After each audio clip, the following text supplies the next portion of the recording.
മദ്യ നയ അഴിമതി കേസിൽ ഡൽഹി മുഖ്യമന്ത്രി അരവിന്ദ് കെജ്രിവാളിന് മുൻകൂർ ജാമ്യം ലഭിച്ചിരിക്കുന്നു. ഡൽഹി റോസ് അവന്യൂ കോടതിയാണ് ജാമ്യം അനുവദിച്ചത്.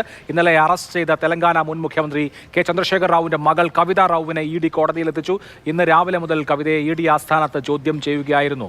റോസ് അവന്യൂ കോടതിക്ക് മുമ്പിൽ നിന്ന് അനൂപ് ദാസ് വിവരങ്ങളുമായി. അനൂപ്, വലിയ ഒരു അഗ്നിപരീക്ഷയിൽ നിന്ന് താൽക്കാലികമായി രക്ഷപ്പെട്ടിരിക്കുന്നു കെജ്രിവാൾ എന്ന് വേണമെങ്കിൽ നമുക്ക് പറയാം. കാരണം മനീഷ് സിസോദിയ നമുക്കറിയാവുന്നതുപോലെ അറസ്റ്റിലായി. സത്യേന്ദ്ര ജെയിൻ ഏറെക്കാലമായി ജയിലിൽ കഴിയുകയാണ്. അരവിന്ദ് കെജ്രിവാൾ കൂടി അറസ്റ്റിലാവുന്ന സാഹചര്യം വന്നിരുന്നുവെങ്കിൽ അത് വലിയ പ്രതിസന്ധിയിലേക്ക് ആപ്പിനെ നയിച്ചേനെ എന്ന് മാത്രമല്ല, ഇതേ കേസിൽ കവിത റാവു 2-3 മാസം മുമ്പ് വരെ നമുക്കറിയാം തെലങ്കാന അടക്കി ഭരിച്ചിരുന്ന KCRന്റെ മകൾ അറസ്റ്റിലായിരിക്കുന്ന ഒരു സാഹചര്യം കൂടിയുണ്ട്. അപ്പോൾ നമുക്ക് ഈ മുൻകൂർ ജാമ്യം എന്നുള്ള കാര്യത്തെ എത്ര വലിയ ആശ്വാസമായി വിലയിരുത്തണം? ആം ആദ്മി പാർട്ടിയെയും അരവിന്ദ് കെജ്രിവാളിനെ സംബന്ധിച്ച് ഏറ്റവും വലിയ ആശ്വാസം എന്ന് തന്നെ പറയാവുന്ന വാർത്തയാണ് റോസ് അവന്യൂ കോടതിയിൽ നിന്ന് പുറത്തു വന്നത്.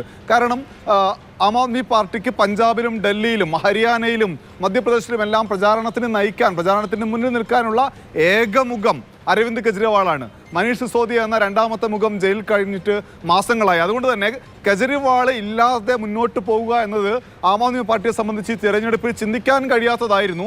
അതുകൊണ്ട് തന്നെ മുൻകൂർ ജാമ്യം ലഭിച്ചത് ഈ തിരഞ്ഞെടുപ്പ് കാലത്തേക്കെങ്കിലും കെജ്രിവാളിനെ തന്നെ മുന്നിൽ നിർത്തി മുന്നോട്ട് പോകാനുള്ള പാർട്ടിയുടെ ശ്രമങ്ങൾക്ക് ആശ്വാസമാകുന്നതാണ്.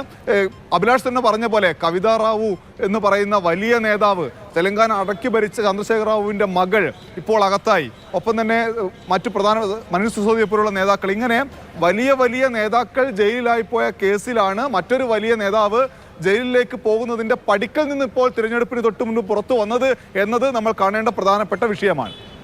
തീർച്ചയായിട്ടും അനൂപ്, ഇപ്പോൾ കവിത റാവുവിന്റെ അറസ്റ്റ് വളരെ സിഗ്നിഫിക്കൻ്റ് ആണ് തെലങ്കാനയെ സംബന്ധിച്ച്. എല്ലാം ഒരേ കേസിലാണെന്ന് ഓർക്കണം. ഇഡി ഈ കാര്യത്തിൽ, അതുപോലെ കേന്ദ്ര ഏജൻസികൾ ഈ കാര്യത്തിൽ വളരെ കൺവിൻസ്ഡ് ആയ നിലയിൽ, അതായത് വലിയ അഴിമതി നടന്നിരിക്കുന്നു, അതിൽ ഇതിന്റെ കിങ് പിന്നുകൾ ഏറ്റവും പ്രധാനപ്പെട്ട നേതാക്കളാണ് എന്ന മട്ടിൽ തന്നെയാണോ മൂവ് ചെയ്യുന്നത്? അതേ നിലയിലാണ് മുന്നോട്ട് പോകുന്നത്. നമുക്ക് നോക്കിയാൽ തന്നെ കാണാൻ പറ്റും. ഈ കവിത റാവുവിനെ ഒരു തവണ ഡൽഹിയിലേക്ക് വിളിപ്പിച്ചു, ചോദ്യം ചെയ്ത് വിട്ടയച്ചു. പിന്നീട് 2 തവണ സമൻസ് അയച്ചു, അവർ വന്നില്ല. നേരെ ഹൈദരാബാദിൽ പോകുന്നു. അവിടെ ജൂബിലി ഹില്ലിലെ വീട്ടിൽ പോയി അറസ്റ്റ് ചെയ്ത് കൊണ്ടുവരികയാണ്. അതായത് അഭിലാഷ് നേരത്തെ പറഞ്ഞൊരു വാക്കാണ് ഇതിലെ പ്രധാനപ്പെട്ട കാര്യം. തെലങ്കാന അടക്കി ഭരിച്ചിരുന്ന നേതാവിൻ്റെ മകളാണ്. അവിടെ നിരവധി BRS MPമാർ BJPയിലേക്ക് പോകുന്ന കാഴ്ച നമ്മൾ കാണുന്നുണ്ട്. മറ്റു പാർട്ടികളിൽ ചേരുന്ന കാഴ്ചയുണ്ട്. അവിടെ BRS എന്ന പാർട്ടി ഏതാണ്ട് തകർച്ചയുടെ വക്കിലേക്ക് എത്തി നിൽക്കുകയാണ്.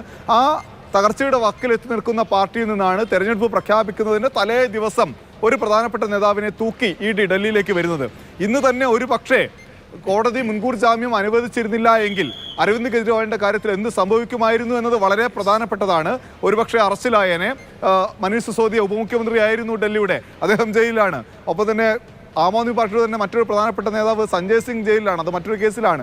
ഒപ്പം സത്യേന്ദ്ര ജെയിൻ മറ്റൊരു കേസിലാണ്, ജയിലിലാണ്. ഇങ്ങനെ പ്രധാനപ്പെട്ട നേതാക്കളൊക്കെ തന്നെ EDയുടെ വലയിലായി മുന്നോട്ട് പോകുമ്പോൾ കെജ്രിവാളും ആ വഴിക്ക് തന്നെയാണ് എന്നായിരുന്നു നമ്മൾ കരുതി. എന്തായാലും കോടതിയുടെ ഇടപെടൽ പാർട്ടിക്ക് വലിയ ആശ്വാസം നൽകി.